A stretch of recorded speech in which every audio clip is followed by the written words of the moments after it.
తూర్పు గోదావరి జిల్లాలోని Polavaram police station Eluru range IG GVG Ashok Kumar తనిఖీ చేశారు. స్మగ్లింగ్, రోడ్డు ప్రమాదాలు, గోదావరి వంతెనపై ఆత్మహత్యలు నివారించేందుకు ప్రత్యేక చర్యలు చేపట్టినట్టు తెలిపారు. అలాగే గంజాయి నిర్మూలన, చిన్నారులపై నేరాల నివారణపై కూడా పోలీసులు కట్టుదిట్టమైన చర్యలు తీసుకున్నట్లు వెల్లడించారు.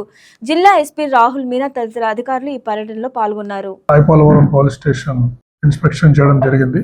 ఇది inter state check post border లో ఉన్న పోలీస్ స్టేషన్. మనకి యానాము సరిహద్దుల్లో ఉండడం వల్ల ఈ పోలీస్ స్టేషన్ ఇంపార్టెంట్ మారింది. ఎందుకంటే ఈ స్మగ్లింగ్ అక్కడ డ్యూటీ తక్కువ ఉండడం వల్ల లిక్కర్ గానీ, పెట్రోల్, డీజిల్ గానీ ఎక్కువ ఇటు పక్కకి స్మగ్లింగ్ అవడము, క్రిమినల్స్ మూవ్మెంట్ కూడా ఉండడం కూడా ఎక్కువ మనం నోటీస్ చేశాము. దాని మీద పోలీసు అన్ని చర్యలు తీసుకుంటున్నారు, కేసెస్ అవి పెడుతున్నారు. కొన్ని ప్రాపర్టీ అఫెన్సెస్ కూడా ఈ స్నాచింగ్ గ్యాంగ్స్ జరిగినవి గత 2-3 సంవత్సరాల్లో కొన్ని ఇన్వెస్టిగేషన్ లో ఉన్నాయి. ఆ స్నాచింగ్ గ్యాంగ్స్ ని కూడా త్వరగా వెరిఫై చేసి వాటిని కూడా పట్టుకోవడానికి మేము ప్రయత్నం చేస్తాము.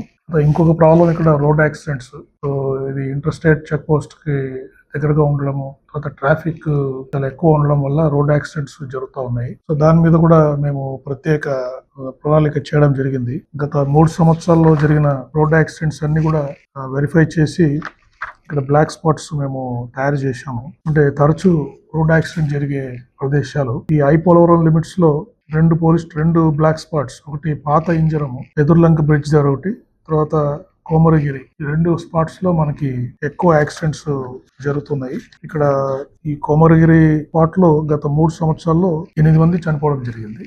ఈ వీడియో మీకు నచ్చినట్లయితే లైక్ కొట్టి షేర్ చేసి మా వైకే టీవీ ఛానల్ ని సబ్స్క్రైబ్ చేయండి.